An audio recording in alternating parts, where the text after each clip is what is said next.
sisters. I forgot for a second which one I was doing. This one's for the sisters, right?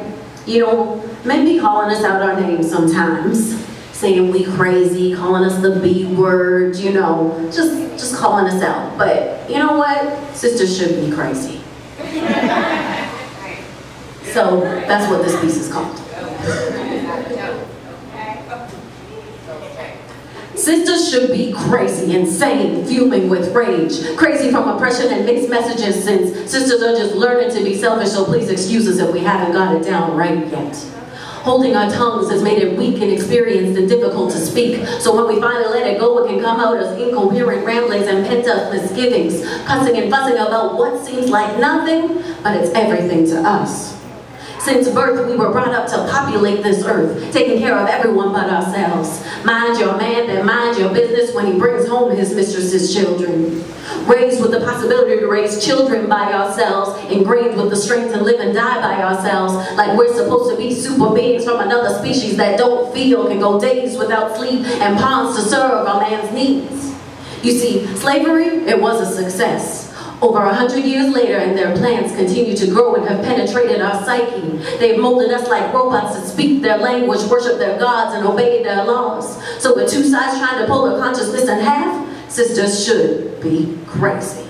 On days when you want to be on that lean on me type tip, about I ain't got to do nothing but stay black and die type tip. Or on that Tina Turner type tip, about all I want is my name type tip.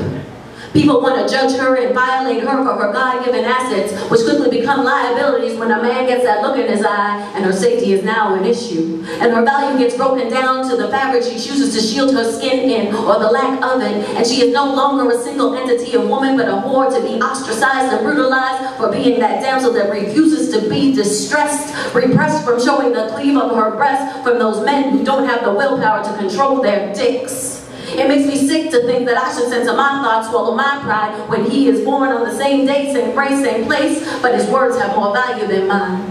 It is fear of male anger, rejection, and disapproval that has many of us weary of feminist politics. So we learn to use what we had to get by, turning tricks to sucking dick to being the chick on the side. But getting by is no longer an option.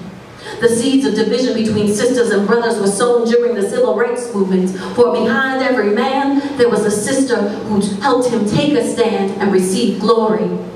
But before any change can be made, the ones in power have to lay down their reins. So just as the whites stood up for what's right to give the black man rights, so shall the brothers have to join the fight, choose sides, and bring our pain to light.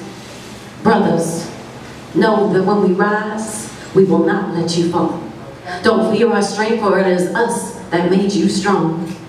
We will empower you and devour your deviant label if you'll be our staff as we climb mountains, for we need your support, not your blessing. And together we will part these seas of oppression and shrug off all this crazy.